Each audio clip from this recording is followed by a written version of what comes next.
அந்த மாதிரியான ஒரு ரோலில் நான் எப்படி கம்ஃபர்டபுளாக பண்ண போகிறேன்னா அந்த மாதிரி கொஷின்ஸ் நிறையா இருக்குது. அப்புறம் பீடி பிடிக்கணும், டூ வீலர் ஓட்டணும். இதுதான் 3 மெயின் ஒரு ஃபிசிக்கலாக இருக்கக்கூடிய.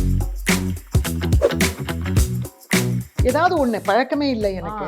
ஸோ அதை வந்து இப்படி கொளுத்தி நான் பிடிக்கணும்னு சொல்லிட்டாங்க. அதாவது கையில் வச்சு கொளுத்தும் போது காத்தடிக்கும், இங்கே நீங்கள் இதை பிடிச்சிக்கணும். ஸோ அது ரொம்ப முக்கியம்னு சொல்லிட்டு ஃபோட்டோவில் அங்கே லேடிஸ்லாம் பிடிக்கிறவங்களை இருக்காங்க நிறைய பேர். வீட்டில் நான் வந்து க்ளவுஸ் போடாமல் சாரீ கட்டி நான் பழகி ப்ராக்டிஸ் பண்ணிக்கிட்டு இருந்தேன். என்னோட ரொம்ப கஷ்டம் ஒரு ப்ராக்டிஸ் பண்ணி பார்த்தேன். ஆனால் ஃபஸ்ட்டு சங்கடமாக தான் இருந்துச்சு. அப்புறம் நான் யோசிக்கிறது இது என்ன பெரிய விஷயம். எனக்கு வந்து இந்த ப்ரௌஸ் போடுறது போடாமல் இருக்கிறது அப்படின்றதுல எனக்கு இவ்வளோ ஒரு யோசனை, என்ன பிரச்சனை நானே என்ன கேள்வி கேட்டு. ஸோ நான் நினச்சேன் எனக்கு இது ஒரு சேலஞ்சு. கமல் சாரே ஒரு கேரக்டர் வச்சு ஒரு கதை எழுதியிருந்தேன். ஸோ அதை அவர் படிக்க நேர்ந்துட்டு எனக்கு கூப்பிட்டாரு. என்னை ஃபோன் பண்ணி என்கிட்ட ரொம்ப நேரம் பேசினார். இது ஒரு 2.5 வருஷம் ஆயிருக்கும். அரங்கேற்றம் கல்யாண அகதிகள், அரங்கேற்றம் 3 முடிச்சு. ஓகே, 3 முடிச்சு சிந்து பைரவி, 3 முடிச்சு. ஓகே, 3 முடிச்சு அவர்கள். ஒன்று இந்தியா தமிழ் நேயர்களுக்கு வணக்கம். எப்பவுமே வந்து இந்த சினிமா இண்டஸ்ட்ரி பொறுத்த வரைக்கும் ப்ரொமோஷன் அப்போ வந்து ஒரு மெயில் ஆக்டரையே பார்த்து கொஞ்சம் அப்படியே வந்து போர் அடிச்சிருச்சுன்னு கூட நான் சொல்லுவேன். ஃபீமேலில் அதுவும் நல்லா நடிக்க தெரிந்த ஒரு லீட் ஆக்ட்ரஸ் வந்து உட்கார்றப்ப அவங்களுடைய அனுபவத்தை கேட்குறது வந்து ரொம்பவே அலாதியானது அப்படின்னு சொல்லி நான் ஃபீல் பண்ணுவேன். அதுவும் இவங்களை வந்து சர்பேட்டா பரம்பரை. எஸ், ஆனால் எனக்கு நட்சத்திரம் நகருகிறது கேரக்டர் ரொம்ப பிடிச்சிருந்து ஃபர்ஸ்ட் டைம் வந்து பேசினேன். ரொம்ப நல்லா நடிக்க தெரிந்த ஒரு நடிகை, ஆனால் அதுக்கு முன்னாடியே தயாரிப்பாளராக அவதாரத்தை எடுத்தவங்க. அங்கம்மாள் கேரக்டர்ல சந்திச்சதுல பெரும் மகிழ்ச்சி அப்படின்னே சொல்லலாம். ஸோ கீதா கைலாசம் அவர்களை சந்திக்கிறதுல பெரும் மகிழ்ச்சி. வணக்கம். எஸ், எப்படி இருக்கீங்க சனா? ரொம்ப நல்லா இருக்கேன் மேம். ஆக்சுவலி நம்ம சந்திச்சு கிட்டத்தட்ட ஒரு 3 இயர்ஸ் கிட்ட ஆக போகுது. நட்சத்திரம் நகர்கிறது ஆல்மோஸ்ட் 3 இயர்ஸ் இருக்கும் இல்லையா? அந்த அவார்டு. எஸ், அவார்டு வாங்கினீங்க. ஸோ அப்போ வந்து ஒரு இன்டர்வியூ நம்ம பண்ணியிருந்தோம். எனக்கு அந்த படத்துலேயே வந்து உங்க கேரக்டர் தான் என்னை ரொம்ப இம்ப்ரெஸ் பண்ணிருச்சு. ஏன்னா இப்போ ரியாலிட்டியில இருக்கிற நிறைய மதர்ஸை நீங்க வந்து ரிப்ளேஸ் பண்ணியிருந்தீங்க அந்த கேரக்டர் வாங்க. அதுக்கப்புறம் வந்து நம்ம பேசினப்போ ரஞ்சித் சார் ஆரம்பிச்சு வச்ச ஒரு பயணம் இப்போ வந்து இங்க நிக்குது. அது ஒரு லீடா வந்து நீங்க பண்ணியிருக்கீங்க. இந்த வாய்ப்பு எப்படி வந்தது? இன்ஃபேக்ட் நீங்கள் கரெக்டாக ஆரம்பிச்சிட்டிங்க. நட்சத்திரம் நகர்கிறது தான் அதுக்கு வாய்ப்பு வந்ததுக்கே காரணம். அப்படியா? ஸோ எப்படின்னா அதை பார்த்துட்டு என்னை கூப்பிடல. பட் அவங்க ஆர்டிஸ்ட், மிடில் ஏஜ் ஆர்டிஸ்ட் தேடிட்டு இருந்த பொழுது என்னுடைய நண்பர், அவங்களும் நடிகை தான், மேகா ராஜன். அவங்க விபின் ராதாகிருஷ்ணன் தான் டைரக்டர். அவர் ஹீஸ் ஃப்ரம் கேரளா. ஸோ அவருடைய ஃபர்ஸ்ட் படத்தில் அவங்க நடிச்சிருக்காங்க. அவங்க என் பேரை மென்ஷன் பண்ண அப்போ தான் நடிக்க ஆரம்பிச்சிருந்தேன். இன்ஃபேக்ட் நட்சத்திரம் நகர்கிறது நடிச்சிருந்தேன். ரௌத்ரம், நம்ம அந்த நவரசா அரவிந்த் சுவாமி டைரக்ஷன்ல. அதுல உங்க நடிப்பை நிறைய பேர் பாராட்டி இருப்பாங்க. அதுவும் எனக்கு ஒரு நல்ல ஒரு நடிகையை அடையாளம் காட்டின ப்ராஜெக்ட் அது. ஸோ அந்த சமயத்துல இந்த படம் நடிச்சு முடிச்சிருந்த பொழுது தான் இந்த வாய்ப்பு வந்தது. அப்புறம் சின்ன சின்ன ரோல்ஸ் பண்ணிட்டு இருந்தேன். அப்போ அந்த படத்தோட சீன் அவங்க பார்த்துட்டு என்கிட்ட பேச ஆரம்பிச்சிட்டாங்க. அதுக்கப்புறம் தான் அந்த அந்த அந்த காட்சியெல்லாம் பார்த்துட்டு அவங்க டிசைட் பண்ணிட்டாங்க. டெஃபினட்டா அந்த மாதிரியான ஒரு எமோஷன், ஒரு கோபம், ஒரு எல்லாமே இருக்கும் அதுல. ஹியூமர், அந்த ஒரு 10 மினிட் சீன்ல உங்களுக்கு தெரியும்.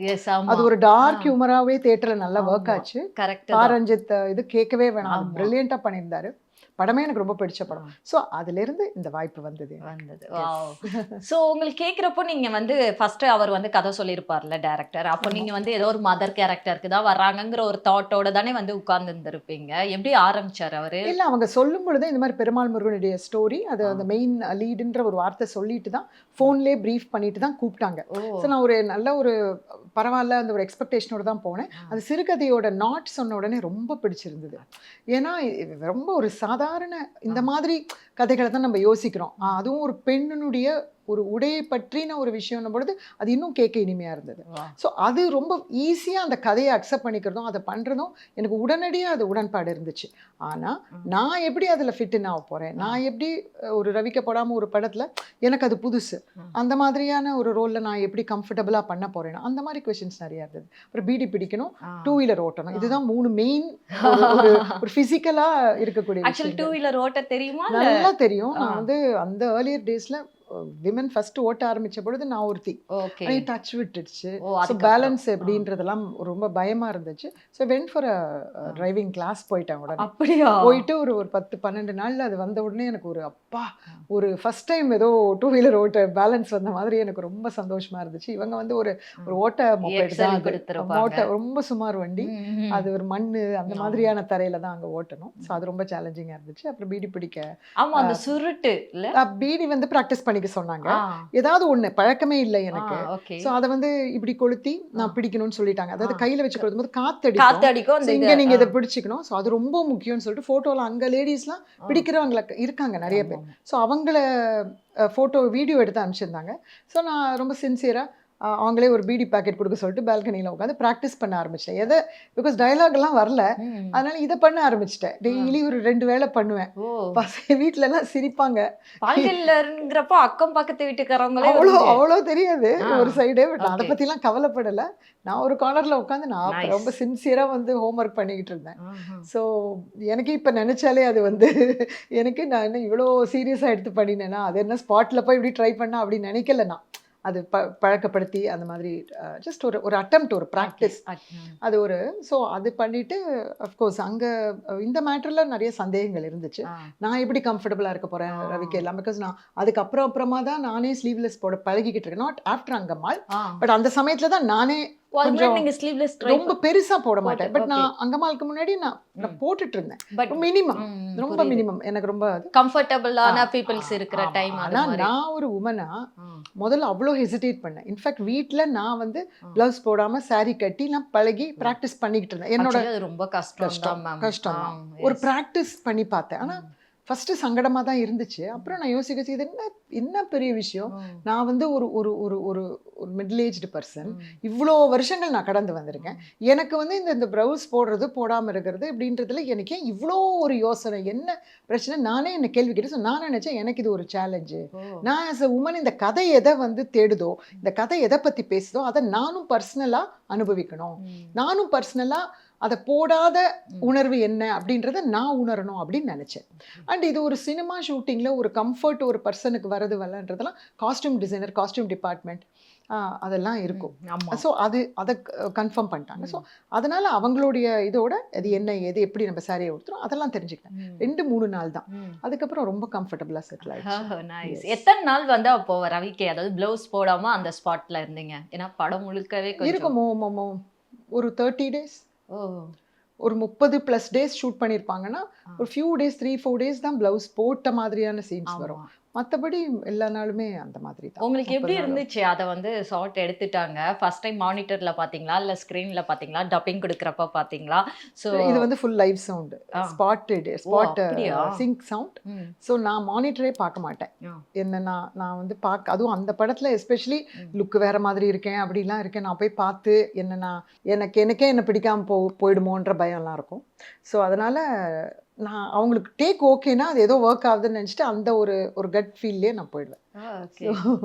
ஸோ அப்போ நீங்கள் பார்க்கல ஃபர்ஸ்ட் டைம்? அப்போ எப்போ பார்த்தீங்க? அவங்க ஃபோட்டோஸ் எடுக்கிறாங்கல்ல, சில ஃபோட்டோஸ் அப்படி இப்படி ஃபோட்டோஸ் எடுத்துகிட்டே இருப்பாங்க. ஸோ அதெல்லாம் ஐ வாஸ் ஜஸ்ட் பார்த்துக்கிற பொழுது ஓகே லுக்கு அப்பியரன்ஸு ஓகே அப்படின்ற. அண்ட் அவங்களுக்கு அது ஏதோ நல்லா இருக்கு, இந்த வில்லேஜ் இது மாதிரி இருக்குமாங்க. அப்புறம் ஊர் மக்கள்லாம் இருப்பாங்கல்ல, அவங்களுக்கு நீ எங்களில் ஒருத்தி மாதிரியே இருக்கேன்னு சொல்ல ஆரம்பிப்பாங்க அப்பப்போ. அதெல்லாம் நமக்கு ஒரு கான்ஃபிடன்ஸ் கொடுக்கும். ஓகே. ஆக்சுவலி அந்த படம் முழுக்கவே கீதா கைலாசம் தெரியல, அங்கம்மாள் தான் தெரிஞ்சாங்க. ஏன்னா அந்த மாதிரி இருந்தீங்க, வெயிட்டும் போட்டு இருந்தீங்கல்ல அந்த கேரக்டர். நல்ல விஷயம். ஆமா ஆமா, ஃபுல்லாவே இன்னும் நல்ல ஒரு டெரர் லேடினே டெரர்னு சொல்ல முடியாது, அது ஒரு ஸ்ட்ராங் இண்டிபெண்டன்ட் வந்து ஒரு உமன் அப்படின்னு சொல்லலாம். ஸோ ஏன்னா எல்லாருமே அங்கம்மாளுக்கு பயப்படுவாங்க இல்லையா? ஸோ பசங்க பாத்துட்டாங்களா இதுக்கு முன்னாடி ப்ரிவியூ காட்சி? ஏதாவது தியேட்டருக்காக வெயிட் பண்றாங்க, நாளைக்கு போறாங்க. Okay, nice. நீங்க எப்படி வந்து அதோடைய வார்மிங் இருக்கும்னு சொல்லி எதிர்பார்க்குறீங்க? இல்லாட்டி பார்த்தவங்க யாராவது என்ன சொன்னாங்க? ரொம்ப நிறைய ரெஸ்பான்சஸ் வந்துட்டு இருக்கு. ப்ரெஸ்ஸில் எல்லாரும் பார்த்துட்டு வந்து எக்ஸ்ட்ராடினரி ரெஸ்பான்ஸ். அண்ட் மதுரையில் வந்து பரணி பண்ணியிருக்காரு, என்னோட எல்டர் சன் அந்த படத்துல இல்லையா. ஸோ அவர் அங்கே ஒரு ஷோ, அவரே ரொம்ப நாளைக்கு அப்புறம் ஸ்க்ரீன் ப்ரெசன்ட் கொடுத்துருக்காரு. ஆமாம், அங்கே அவருக்கு நல்ல ரெஸ்பான்ஸ். அங்கே ஒரு ஷோ. அப்புறம் திருநெல்வேலியில் இங்கே எங்களுக்கு ஷூட்டிங்க்கு ரொம்ப உதவியாக இருந்த மக்கள் முன்னிலையில் அங்கேயும் போட்டு காட்டினாங்க. அவங்களுக்குலாம் ரொம்ப பிடிச்சது படம். அங்கேருந்து ஃபோன் பண்ணி அவங்கெல்லாம் ரொம்ப பாராட்டுனாங்க. ஸோ இப்போ நாளையிலேருந்து தியேட்டர்லேருந்து பார்க்குறவங்களோட ரெஸ்பான்ஸ்க்காக நான் வெயிட் பண்ணிக்கிட்டு இருக்கேன். நீங்க ஆனா நிச்சயமா. பெருமாள் முருகன் புக் படிச்சிருந்தீங்களா அந்த? அந்த சிறுகதை படிச்சிருக்கேன்னா, Okay. அது வந்து ஒரு ஒரு ஒரு கரு. ஆ. மெயின் கரு தான். அதிலிருந்து ஸ்க்ரீன் பிளேக்கான அடாப்டேஷனை வந்து விபின் ராதாகிருஷ்ணன் ரொம்ப பியூட்டிஃபுல்லாக பண்ணியிருக்காரு. ஏன்னா இன்றைய காலகட்டம், அன்றைய காலகட்டம்னு ஒன்று இருக்குது. அவரே எழுதினது வந்து பெருமாள் முருகன் அவர்கள் வந்து எவ்வளோ 30 வருஷங்களுக்கு முன்னாடி எழுதின ஒரு சிறுகதை. அவரே சொல்லிட்டார், அது ஒரு சிறுகதை எப்போவோ எழுதினது. ஸோ நீங்கள் அதை எப்படி சினிமாவை எடுக்க விரும்புகிறீங்களோ விரும்புகணும் பொழுது இவங்க அதுக்கான ஒரு ஒரு Screenplay. அதுக்காக தயார் பண்ணிக்கிட்டாங்க. சுதாகர் தாஸும் வசனம்ல கூட விபின் ராதாகிருஷ்ணனோட ஒர்க் பண்ணியிருக்காரு. ஸோ அவங்க சேர்ந்து அவர் அந்த இந்த ஃப்ரெண்ட் ரோல் பண்ணியிருப்பார், ஆமா. சரணோட ஃப்ரெண்ட். Yes. ஸோ அவங்க அதை சேர்ந்து அதை பண்ணது அது ரொம்ப நல்ல விதமாகவே அது வந்து ஒர்க் வந்திருக்கு. ஆகிருக்கு. நைஸ். தென் நீங்க அங்க ஏதாவது அன்கம்ஃபர்டபுளா ஃபீல் பண்ணியிருக்கீங்களா? ரொம்ப கம்ஃபர்டபுளா எது உங்களுக்கு அந்த செட்டில் வந்து இருந்துச்சு அங்க சரி, அங்கே வந்து எப்படின்னா அந்த வெயில் அந்த சமயத்தில் நிறைய செருப்பு இல்லாமல் முள்ளில் மண்ணில் நிறைய நடக்க வேண்டிய காட்சிகள் நிறைய இருந்துச்சு. வீணா வெயில் அந்த கரடுமுரடான பாதையில் வண்டி ஓட்டுற விஷயங்கள் இருக்கும். ஸோ அது அது ஃபிசிக்கலாக ரொம்ப ஈஸி கிடையாது. அது ஆமா. நிறையா இங்கேருந்து அங்கே நடந்து மேடு பள்ளங்கள் அந்த மாதிரி இருக்கும். அண்ட் இண்டிபெண்ட் ஃபிலிமுக்கு வந்து ரொம்ப ஈஸியாக எல்லாமே நடந்துராது. ஸோ அது வந்து ஒரு ஒரு எல்லாமே ஒரு பல மெனக்கெடல்களுடைய பல உதவிகளோட தான் நடந்துச்சு. ஸோ அதெல்லாம் ஸ்டெப்பாக அந்த பிரிட்ஜை போயிட்டு அதெல்லாம் இருக்கும் இல்லையா. ஸோ எல்லாருமே சேர்ந்து தான் இதை ஒரு ஒரு ப்ராஜெக்டாக வந்து சேர்ந்து நாங்கள் எல்லாருமே ஒரு ஆர்டிஸ்ட்டும் சரி, அங்கே இருந்த crew technicians everybody all of us were in it with heart and soul அங்கே பண்ணிக்கிட்டு இருந்தோம். நெகிழ்ச்சியா இருந்த சீனை எதோ மேம் சொல்லுவீங்க? நீங்க வந்து ப்ளவுஸ் போட்டு வந்து உங்களை நீங்களே ரசிக்கிற சீனை நான் ரொம்ப ரசிச்சேன். ஆனா உங்களுக்கு வந்து அங்கம்மாள் பொறுத்த வரைக்கும் க்ளோஸ் டு ஹார்ட்னா இந்த சீன் சொல்லுவீங்க? எனக்கு கொஞ்சம் ஒரு ஒரு பார்ட் 2 விஷயம் சொல்லலாம். ஒன்று சொன்னாக்கா அந்த அந்த ஒரு சின்னதாக மைல்டாக நாங்கள் ஒரு ஒரு ப்ரீஸியாக தொட்டிருக்கிற ரொமான்ஸ் எனக்கு பிடிக்கும். ஏன்னா நான் ரொம்ப எனக்கு சார்பட்டா பரம்பரையிலேயே என்னை வந்து நடிகை அடையாளம் காமிச்சது ரௌத்ரம். அது பார்த்தீங்கன்னா அது ஓடிடி அந்த மாதிரி ஒரு விஷயத்தில் போச்சு. தேட்டர் இதுவும் அப்படிதான். இந்த OTT படம் தான். இதுவும் சார்பட்டா ஓடிடியாக இருந்தாலும் அது வந்து ரொம்ப ஒரு பெரிய வெற்றி படமாக அமைஞ்சதுனால அந்த எனக்கும் பசுபதிக்கும் அந்த ஜெயில் சீன்ல தான் என்ன பீப்புளுக்கு தெரியும். எஸ். இன்னும் அவர் காலை தொடுறது. ஸோ அது ஒரு மிடில் ஏஜ் ரொமான்ஸ். ஸோ என்ன அடையாளம் காட்டின ஒரு சீன் வந்து அந்த மாதிரியான ரொமான்ஸ்ன்றது I am very happy. Okay. Because ஒரு ஒரு ஏஜ்ல அது அது அந்த மாதிரி சீன்ஸ் எல்லாம் ரொம்ப கட்டுப்படுத்தப்படும். ஆமா. ரொம்ப பெருசா யோசிக்க மாட்டாங்க. ஸோ அதே மாதிரி இதுல அந்த மொமெண்ட்ஸ் எல்லாமே எனக்கு பிடிச்சிருந்தது. அதை தவிர வந்து எனக்கும் என்னோட சன்னுக்குமா இறுதிக்கட்ட காட்சிகள் அவன் என் கூட உட்காந்து பேசுவான். அந்த அந்த நெருப்பு வந்துடும் அந்த வைக்கோல் போரில் நாங்கள் போய் கொளுத்திட்டு வந்து ஒரு 3 நிமிஷம் இப்போ ஒரு முறை போட்டுக்கிட்டா போதுமா, இல்லைம்மா அப்புறம் இன்னொரு முறை, அப்புறம் இன்னொரு முறை அப்படின்னு ஒரு சின்ன கான்வர்சேஷன். அது எனக்கு ரொம்ப பிடிச்சது. பிகாஸ் அவனுக்கே தெரியல அது அந்த ஒரு நாள் போட்டால் போதுன்றோடனே அப்புறம் கல்யாணத்துக்கு அப்படின்னு கேட்பாங்க. அப்போ ஒரு முறை அப்பதான் அவனே யோசிக்கிறான். So literally he wants her to wear throughout தான். He wants her to change basically. அது அவனுக்கு புரிய வைக்கிறா அவ. சி அது அந்த மாதிரியான சில விஷயங்கள். லவ்வர்ல தான் ஹீல் ஆகக்கூடிய ஒரு அம்மா. ஆக்சுவலி பையன் வந்து ஒரு இதை வந்து கடந்துட்டு இருப்பான். நீங்க வந்து ஒரு இதை வந்து இங்க வந்து இது பண்ணிட்டு இருப்பீங்க. கடைசியில அவன் மனநிலை மாறுறதே உங்ககிட்ட இருந்து தான் ஆரம்பிக்கும். அந்த பொண்ணு கிட்ட இருந்து கூட கிடையாது. அந்த கேரக்டர் நீங்க எப்படி பாத்தீங்க? இல்ல சரி, அது வந்து இவ்வளோதான் ஒரு 5 days 6 days தான் நடிச்சிருப்பேன். சின்ன ரோல் தான். ஆனால் பிரபுராம் வியாஸ் வந்து ரொம்ப பியூட்டிஃபுல்லாக வந்து ஒரு ஆர்க் எனக்கு செட் பண்ணியிருந்தாரு. ஸோ நானும் ஒரு அப்யூசிவ் ஹஸ்பண்ட் கிட்ட சஃபர் பண்ணுறேன். என் பையன்கிட்ட என்னோட அவனோட கேர்ள் ஃப்ரெண்ட் சஃபர் பண்ணும்பொழுது ஸோ எங்கள் 2 பேருக்குள்ள ஒரு ஃபோன் கான்வர்சேஷன் வச்சிருப்பார். அவள் சொல்லும்பொழுது நான் ஒத்துக்குவேன், இவன் எதாவது பண்ணிட்டானா, எடுத்த உடனே கேர்ளை ப்ளேம் பண்ணாமல் இவன் ஏதாவது பண்ணிட்டானாம்மா, என்ன பண்ணிட்டான் அப்படின்னு கேட்பேன். ஸோ அந்த விஷயத்தை கேட்டு முடிக்கும் பொழுதே நான் 2 வீலர் ஓட்டுறேன், என் பையனை கற்றுக் கொடுத்துட்ருக்கான் எனக்கு. ஸோ நான் கார்டனிங் கொஞ்சம் பண்ணுறேன். ஸோ நான் ஒரு இதுக்கு வரேன். ஸோ அப்போது ஆனால் நான் ஏதோ ஒரு தப்பான முடிவு எடுக்க போயிட்டு அதிலிருந்து வந்து தென் ஒரு கம்பேக் ஒரு புது லைஃப். அதுதான் ஃபோனில் தான் சொல்லுவேன் அவங்ககிட்ட, வாடா நம்ம டிவோர்ஸ்க்கு அப்ளை பண்ணிடலான்னு. அந்த எண்ட் என்னோட ஆர்க்கு முடிகிற இடம் ஃபோன் கால் தான். அதுக்கு அவ்வளோ பேர் என்கிட்ட பேசியிருக்காங்க. ஸோ அது அவ்வளோ ரெஜிஸ்டர் ஆகிருக்கு. அந்த ஒரு உமன் இண்டிபெண்ட்டாக டிசிஷன் எடுக்கிறா அப்படின்றது அது வந்து ஒரு பியூட்டிஃபுல்லாக செட்டப் பண்ணப்பட்ட ரோல் லவர்னு சொல்லுவேன். Manikandan as a co-actor, it was amazing to work with him also. தென் ஸ்டாருமே நீங்க பையனுக்காக துடிக்கிற ஒரு அம்மாவாச்சே, எனக்கு பையன் தான் முக்கியம், அது மாதிரி இருக்கிற அம்மாக்கள் இங்க ரொம்ப அதிகம் இல்ல? ஆக்சுவலி நீங்க உங்க பையனுக்கு பிடிச்ச கேரக்டர் எது நீங்க பண்ணது இல்ல? நட்சத்திரம் நகர்கிறது தான் Wow, without always. Doubt. Yes, ஆமா correct. ஆமா ஆமா அது வேற லெவல். எனக்கு ஆமா வந்து ஆமா கீதா கைலாசத்த வந்து நான் வந்து பெரு அளவுல ரசிச்சது வந்து அது. ஆனா லவ்வர் நிச்சயம் வந்து க்ளோஸ் டு ஹார்ட் எனக்கு. ஏன்னா அந்த நிச்சயம் ஹீலிங் வந்து பொண்ணுங்களுக்கு ரொம்ப முக்கியம்ல. அது எந்த ஏஜா நிச்சயமா இருந்தாலுமே ஒரு ரிலேஷன்ஷிப்ல இருந்து வெளியே வர்றது ஆமா ஆமா அப்படிங்கிறது. ஆமா ஷூரா ஷூரா ஷூரா அது ஓகே. வந்து ரொம்ப பிடிச்ச படம் லவர் எனக்கு. ஓகே. என்னுடைய இதில் ஸ்டார்ட்ல வந்து இளன் வந்து ஆ.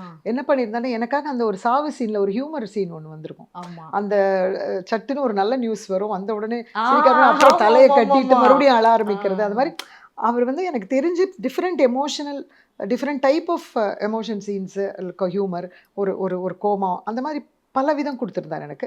இன்ஃபேக்ட் அடுத்தது அவரே டைரக்ட் பண்ணி நடிக்கிறாரு. Yes. அதுலேயும் நான் அவர் கூட ஒர்க் பண்ணியிருக்கேன். Wow. முடிச்சிட்டோம் அந்த ஷூட்டிங் எல்லாம். Yes. எப்படி இருக்கு சிவகார்த்திகேயன் அம்மா அப்படின்னு நடிச்சதெல்லாம் சொல்றப்போ? அமரன்ல ஆ. சொல்றீங்களா? அமரன் அது பிரில்லியன்ட் அது ஒர்க். பிகாஸ் சாய் பல்லவி நட்சத்திரம் நகர்கிறது முடிச்சுட்டு ஃபோன் பண்ணிலாம் என்ன பாராட்டினாங்க. அப்படியா? ஆமா. ஓ. நான் உங்க இன்டர்வியூல சொல்லியிருப்பேன், ஃபர்ஸ்ட் இன்டர்வியூல. ஐயோ, நான் மறந்துட்டேன் போல. மறந்துருப்பீங்க. ஆ. என்ன பிகாஸ் அவங்க திடீர்னு ஃபோன் பண்ணிட்டாங்க. நான் அவங்களோட ஃபேன். ஞாபகம் இருக்கு எனக்கு. நான் வருது அவங்களோட வருது. ஃபேன். நீங்க இதுல கூட போட்டிருப்பீங்க ஆமா தம்ப்நெயில்ல. ஆமா ஆமா. ஸோ அவங்க ஃபேன்ன்றதுனால நான் அவங்க எஸ். பேசணும்னு விடாம அவங்க என்ன பத்தி பாராட்டினோடனே ரொம்ப ஐயோ அவங்களோட சீக்கிரம் நடிக்கணும்னு நினைச்சிட்டு இருந்த பொழுது ரொம்ப சீக்கிரமே அமரன் வாய்ப்பு கிடைச்சது. சிவகார்த்திகேயனோட காமெடியெல்லாம் பார்த்து தான் நம்ம வந்து ஒரு ஒரு அந்த காலத்துலேருந்து அவர் ஆங்கரா பண்ணதுலேருந்து ஒரு நம்ம ஸ்ட்ரெஸ் ரிலீஃப் எல்லாம் அது ரொம்ப பிடிக்கும் எனக்கு. ஸோ 2 பேரு கூடயும் பண்ணினது. அண்ட் சிவகார்த்திகேயனோட எஸ்கேயோட எனக்கு காமெடி சீன்ஸ் எல்லாம் நல்லா ஒர்க் ஆச்சு. தேட்டரில் நிறைய சிரிச்சாங்கன்னு ஃபர்ஸ்ட் டே நான் பார்க்க முடியல. அப்புறம் டீம்லாம் பார்த்துட்டு சொல்லும்போது I was very very happy. இந்த மாதிரி ஓகே அந்த காம்பினேஷன் சீன்ஸில் ஹியூமர் ஒர்க் ஆகிருக்கு அப்படின்னும் பொழுது இன்னும் நிறையா அவரோட ஹியூமர் படங்கள் பண்ணணுமே அப்படின்னு தோணுச்சு எனக்கு. And Sai Pallavi such an amazing actor, yes. Nice person. இன்னொன்னு அந்த அம்மாவே ஒரிஜினல் அம்மா கேரக்டர்ல அவங்கள மீட் பண்ணீங்களா? அவங்கள நீங்க? மீட் பண்ணலை. ஆ. ஆனால் அவங்கள பற்றியோ அவங்களோட விஷயங்களை பற்றி அந்த டயலாகை வச்சுட்டு நான் புரிஞ்சுக்கிட்டேன். ஆ. டைரக்டர் எக்ஸ்பிளைன் பண்ணாரு ஓகே. அவங்க கேரக்டர் அந்த மாதிரி டீட்டெயில்ஸ். ஆஃப்டர் ரிலீஸ்க்கு அப்புறமும் எதுவும் மீட்டிங் நடக்கல. நான் பார்க்கல அவங்கள. ஆ. பட் ஆனால் எனக்கு ஒரு விதத்தில் என்ன தோணுச்சுன்னா நம்ம அப்படியே பண்ண முடியாது. பட் லுக்குக்கெல்லாம் அவங்க செட் பண்ணிட்டாங்க kind of costumes. So dialogue இருந்தது. Director it was going okay. So அதனால எனக்கு அது நானும் அந்த அந்த ஃபீல்ட்லேயே போயிட்டேன். ஓகே. இப்போ வெளியில போறப்ப எந்த கேரக்டர் உங்களை மோஸ்ட்லி வந்து ஞாபகம் வச்சு மக்கள்? இப்போ இமீடியட் லேட்டஸ்ட் பார்த்தீங்கன்னா லப்பர் பந்து சொல்லிட்டே இருக்கும்போது இப்போ அமரன் சொல்லிட்டு இப்போ அமரன் ஆனா தான் என்னால நிறைய லப்பர் பந்துல உங்களை பாட்டியாவே யோசிக்க முடியல, ஆமா, தெரியுமா? ஆமா. என்னால யோசிக்க முடியல. ஆமா அடையாளம் தெரியாது. இவங்க எப்படி ஒத்துக்கிட்டாங்க அப்படின்னு நான் அப்ப யோசிச்சேன் நான். ஆமா இன்ஃபேக்ட் டக்குன்னு இவர் சொல்லிட்டு இருந்தார். நம்ம ஸ்டோன் பெஞ்ச் வந்து ஆ. ப்ரெசென்ட் பண்ணாங்க. ஆ. டைரக்டர் ராம்க்கு பெரிய தேங்க்ஸ் சொல்லணும். பிகாஸ் அவர் தான் வந்து கார்த்திக் சுப்ராஜ் கிட்ட சொல்லி ஓ. ஸோ கார்த்திகேயன் சார் படம் பார்த்து இது அவரும் ஸ்டோன் பெஞ்ச் ம். கார்த்திகேயன் இருக்கார் இல்லையா, ஸோ அவரும் பார்த்துட்டு சொல்லிட்டு இருந்தார். அவர் சொல்லிட்டு இருந்தார் இந்த மாதிரி டக்குன்னு அமரன் அம்மான்னு நான் ரெக்கக்னைஸே பண்ணலை அப்படின்னு சொன்னார். ஆ. அதனால அந்த அந்த அப்பியரன்ஸ் லுக் டிஃப்ரெண்ட்டாக இருக்குது. நான் இந்த ஃபிலிமில் வந்து அங்கமாலில் பார்த்தீங்கன்னா ஃபுல்லாக நேச்சுரல் டேனில் தான் ஓ, நடிச்சிருக்கேன். ஓகே. இப்போ இப்போ வந்து நான் கொஞ்சம் இந்த இந்த இந்த இப்போ சூரியன் இப்போ கம்மியாக இருக்கிற இந்த ஆ. மாதிரியான ஆ. காலகட்டம் வெதர் அப்படி இருக்கு. ஓகே. பட் அப்போ வந்து நான் ஃபுல்லாகவே டேன் ஆகிருப்பேன். ஓ. டேன் ஆகிட்டு வெயிலே உட்காந்துருப்பேன். வெயிலில் உட்காந்து டேன் ஆகிட்டேன். ஸோ நேச்சுரல் டேனில் தான் பண்ணியிருக்கேன். எக்ஸப்ட் கொஞ்சம் லிப் கருப்பாக இருக்கணும் ம். அந்த மாதிரி சில பல்லுக்கரை அந்த மாதிரி விஷயங்கள் கொஞ்சம் ஆட் ஆன் ஏன்னா பண்ண அது இந்த வேண்டியது. சுருட்டு பீடி குடிக்கிற ஒரு லிப் பல்லு மாதிரி அந்த மாதிரி சில விஷயங்கள் தான். அதர்வைஸ் ஏதோ ஒரு சீனில் இந்த ரொம்ப பேட்ச் ஒர்க் ஆட்டம் ஒன்று எடுக்கும்பொழுது மட்டும் கொஞ்சம் அப்போ மட்டும் கொஞ்சம் கலர் வந்து லைட்டாக டச் பண்ண வேண்டி இருந்துச்சு. அதர்வைஸ் ஒரு 95% 98% of the natural colour skin tone வரவழைச்சிட்டு தான் பண்ணினேன் அப்படின்னு தான் சொல்லணும். ஆக்சுவலி உங்களுடைய மாமனார் வந்து எவ்வளவு பெரிய ஆள்னு எல்லாருக்கும் தெரியும், பாலச்சந்தர் அவர்கள். ஸோ அவர்கிட்ட இருந்து வந்தவங்களும் ஒரு ஆலமரத்தோடைய விழுதுகள் மாதிரி தான் இப்போ இன்னுமே தமிழ் சினிமாவில் இருக்கக்கூடிய ஜாம்பவான்கள் எல்லாருமே. ஸோ இவங்களெல்லாம் யாரையாவது நீங்க மீட் பண்ணீங்களா? வந்ததுக்கு அப்புறம், நடிக்க வந்ததுக்கு அப்புறம் யாராவது பேசினாங்களா? நான் கமல் சாரோட பேசியிருக்கேன் ஒரு முறை லாங்காக. நான் வந்து கமல் சாரையே ஒரு கேரக்டரை வச்சு ஒரு கதை எழுதியிருந்தேன். ஸோ அதை அவர் படிக்க நேர்ந்துட்டு எனக்கு கூப்பிட்டாரு. என்னை ஃபோன் பண்ணி என்கிட்ட ரொம்ப நேரம் பேசினார். இது ஒரு 2.5 வருஷம் ஆயிருக்கும். ஓ. ஸோ 2.5 வருஷம் நடிக்க ஆகிட்டு வந்துட்டீங்க அப்போ? அப்போ நடிக்க ஆரம்பிச்சிருந்தேன். அதை பற்றிலாம் கேட்டுக்கிட்டாரு. அது மாதிரி பட் அந்த கதை அதை பற்றிலாம் பேசினார். பட் அதுக்கப்புறம் சந்திக்கணும் அப்படின்றதுலாம் அமரன் அமையக்கப்படல. அவருடைய ப்ரொடக்ஷன்ல பண்ணிட்டேன். பட் அவர் கையால இது மெமெண்டோலாம் வாங்கணும். ஆ. யூனோ சக்சஸ் மீட்லாம் Yes, நடந்த பொழுது yes. பாராட்டு ஆமா. விழாக்கள். அவர் 100வது நாள் பர்சனலாக இதெல்லாம். போய் சந்திச்சு அந்த மாதிரி பேசுறதுக்கான சந்தர்ப்பம் அமையல எனக்கு. இன்ஃபேக்ட் அங்கம்மாள் ஃபில்ம் வந்து ஆ. டெஃபினட்டாக கமல் அவர்கள் கமல் சார் பார்க்க. பார்க்கணும், கமலஹாசன் அவர்கள் பார்க்கணுன்ற ரொம்ப ஆசை, ஆ. ரஜினியும் பார்க்கணுன்ற ரொம்ப ஆசை. ஏன்னா சில படங்கள் பார்த்து அவங்களோட வியூவர்ஸ் சொல்கிறாங்க, பாராட்டுறாங்க. தேட்டருக்கு வந்து மக்கள் பார்க்கறதுக்கான ஒரு சின்ன படம்னு ஒன்று இருக்குதுல்ல, அதுக்கான இது எப்படி நடக்கும் அப்படின்றது நமக்கு தெரியாது. அந்த பெரிய பெரிய ஸ்டார்ஸ் கிடையாது. ரொம்ப ரொம்ப இப்போ சிலருக்கு தெரியும், என்ன நிறைய பேருக்கு தெரியாது. ஸோ இந்த படங்கள் நல்லா மக்கள்கிட்ட ரீச் ஆனதுனால, அமரனோ லப்பர் பந்தோ சில படங்கள் ரீச் ஆனதுனால என்ன வந்து அவங்களுக்கு தெரிய வந்திருக்கு. பட் நிச்சயமாக வந்து நான் வந்து ஆக்சுவலாக கமல் அவர்களே ரொம்ப பிடிக்கும், ரஜினி ரொம்ப பிடிக்கும், ரஜினியோட ரொம்ப ஃபேன். ஓகே. நான் அந்த காலத்துலலாம் வந்து நான் வந்து அன்னை அபிராமி, சக்தி அபிராமியில் நான் first day first show ticket நின்று க்யூவில் எப்படியாவது நின்று வாங்கி விடாமல் பார்த்துருக்கேன். பிஃபோர் மேரேஜா? ஆமாம், பிஃபோர் மேரேஜ் பார்த்துருக்கேன். ஸோ நான் இன்ஃபேக்ட் நான் இங்கே இவ்வளோ வருஷம் இருந்தும் பல தடவை அவரை சந்திருக்கலான்னு சந்தர்ப்பம் இருந்தும் நான் வந்து எனக்கு அந்த மாதிரி கேட்டு சந்திக்கணும், தொந்தரவு பண்ணி போய் பார்க்கணும் அப்படின்ற ஒரு மீட் பண்ணணும், ஃபோட்டோ எடுத்து அந்த மாதிரி ஆசை இருக்கும். ஆனால் நான் அதை பண்ணலை. பிகாஸ் அது கூச்சமாக இருக்கும், அது டிஸ்டர்ப் பண்ணுறோமா. வீட்டில் கூட அப்போ யார்ட்டையும் சொன்னது இல்லையா உங்க கணவர்? ஜென்ரலாக தெரியும், ஃபேனுன்றது தெரியும், ஃபேனுன்றது எல்லாருக்குமே. ஒரு நடிகர்கள் அப்படின்னும் பொழுது ஒரு சின்ன ஒரு ஆவல் இது இருக்கும். பட் நான் அது ரொம்ப இதுவாக இருக்கும். ஸோ வரும்போது இவர் பார்க்க வரும்பொழுதெல்லாம் நான் பார்த்து ரசிச்சுக்குவேன், பார்த்து ஒரு ஸ்மைல் கிடைக்கும், சம்டைம்ஸ் ஒரு கிளான்ஸ், அவ்வளோதான். மற்றபடி ஒரு இன்ட்ரடியூஸ் ஆகணும், பேசணும், உங்கள் ஃபேனுன்னு சொல்லணும் நான் பண்ணதில்லை. பட் நான் இப்போது நடிகை ஆன பிறகு அஃப்கோர்ஸ் அவருடைய படங்களை நடிக்கணும், ரஜினி அவர்களோட படிக்கல நடிக்கலாம், அவர் கூட ஜோடியாகவும் நடிக்கணும், அந்த ஆசையெல்லாமும் இருக்கு, நடக்கும். இந்த படம் டெஃபினட்டாக அவங்க பார்க்கணும், அவங்க எல்லாருமே வீட்டில் பார்க்கணும், இல்லை சாரும் பார்க்கணும், ரஜினி சாரும் பார்க்கணும், ரொம்ப ஆசையாக தான் இருக்குது. கமல் அவர்களும் பார்க்கணும்னு ஆசையாக இருக்குது. எப்படியாவது அமையும்னு நினைக்கிறேன் சந்தர்ப்பம். ஏன்னா யூனிவர்ஸ் நீங்க கேட்ட எல்லாத்தையுமே நடத்தி வச்சிருக்குல்ல, கொஞ்சம் காலம் தாழ்ந்து போனாலுமே நடந்திருக்குல்ல. ஸோ நீங்க ஒரு ஃபீமேல் லீட் பண்ணியிருக்கீங்க இல்லையா? ஸோ வந்து பாலச்சந்தர் சார் வந்து ஃபீமேல் லீடை வந்து ஸ்க்ரீன்ல காட்டுறதுல கிங். அவருடைய எல்லா படங்களுமே வந்து ஃபீமேலுக்கான அந்த முக்கியத்துவம் இருக்கும். இன்னொன்று ஃபீமேலுக்காகவே எழுதப்பட்ட கதைகளும் அதிகம். ஸோ நான் திஸ் ஆர் தட் மாதிரி கேட்குறேன். அவர் எடுத்த படங்கள் நீங்க வந்து உங்களுக்கு எதுன்னு சொல்லுங்க. அவள் ஒரு தொடர்கதை, அரங்கேற்றம். அரங்கேற்றம் வாவ், என் ஃபேவரட் அரங்கேற்றம். எஸ், அரங்கேற்றம், கல்யாண அகதிகள். அரங்கேற்றம். அரங்கேற்றம், மூன்று முடிச்சு. மூன்று முடிச்சு. ஓகே. மூன்று முடிச்சு, சிந்து பைரவி. மூன்று முடிச்சு. ஓகே. மூன்று முடிச்சு, அவர்கள். மூன்று முடிச்சு. ஓகே. மூன்று முடிச்சு, அபூர்வ ராகங்கள். அபூர்வ ராகங்கள். ஓகே. அப்போ அரங்கேற்றம், மூன்று முடிச்சு. மூன்று முடிச்சு. மூன்று முடிச்சு. ஓகே. மூன்று முடிச்சு, அரங்கேற்றம், அபூர்வ ராகங்கள். அரங்கேற்றம், அபூர்வ ராகங்கள். அரங்கேற்றம். அரங்கேற்றம். ஏன் அரங்கேற்றம்? இல்ல, அபூர்வ ராகங்கள் மாத்திக்கிறேன். ஓகே. ஏன் ஸ்ரீவித்யா கேரக்டருக்காகவா இது அபூர்வ ராகங்கள் சொல்றீங்களா? ஆமா. அது ஒரு ஒரு ஒரு ஒரு டிஃபரெண்ட் பிளாட் ஒன்று ட்ரை பண்ணியிருந்தாரு அப்படின்றது தான். அரங்கேற்றம் இஸ் ஒரு இன்டென்ஸ் ஒரு டைப் ஆஃப் ஸ்டோரி. ஸோ அதிலிருந்து இது வரும்பொழுது இது கொஞ்சம் டோட்டலி டிஃப்ரெண்ட் ஸ்டோரி. இல்லை, ஒரு பீரியடும் மாறுது இல்லைங்களா? ஸோ நான் எப்படி யோசிச்சு அப்போ கேட்ட காலகட்டத்துக்கு ஒரு பதில் சொல்லிட்டேன், இப்போ இந்த காலகட்டம் வந்துட்டு இந்த பதில் சொல்லிட்டேன். பிகாஸ் அரங்கேற்றம்ல வந்து என்னதான் இருந்தாலும் ஒரு பெண் தன்னை வருத்தி தன்னை சாக்ரிஃபைஸ் பண்றது அப்படின்றது அது அது ஒரு விதமான கதை சொல்லல இருக்கு. இது வித்தியாசமான கதை இல்லையா? ஸோ இடையில மூன்று முடிச்சு Rajini sir introduce. Oh my God, நான் அதை அப்படி யோசிக்கவே இல்லை. இன்னும் அரங்கேற்றத்துல தான் கமல் சார் வந்து கொஞ்சம் அந்த இளம் பருவ ஹீரோவா இதானது. அப்புறம் மூன்று முடிச்சு, அப்புறம் இதுவா நைஸ். ஸோ எப்படி இருக்கு உங்களுடைய இந்த ஓவரால் பயணம்? ஏன்னா வந்து ஓகே, நம்ம ஒரு ஸ்டேஜ் வரைக்கும் இன்னாரோடைய மனைவி, இன்னாரோடைய மருமகள் அப்படிங்கிற ஒரு பெயர் இருந்தது. அதெல்லாம் கடந்து இப்போ வந்து இண்டிபெண்ட்டாக வந்து நம்ம நின்றுட்டு இருக்கோம். அப்போ இருந்ததுக்கும் இப்போ இருந்ததுக்குமே எவ்வளவோ இடைவெளிகள் வந்துருச்சு, ஜென்ரேஷன் கேப் வந்திருக்கு, டிஜிட்டல் உலகம் மாறி இருக்கு. இதில் வந்து ஒரு நடிகையாக வந்து அதுவும் கீதா கைலாசம் அப்படிங்கிற அந்த நடிப்புக்காக தான் உங்களுக்கு வாய்ப்பு தராங்களே தவிர இவங்களுக்காக அப்படிங்கிறது இல்லை.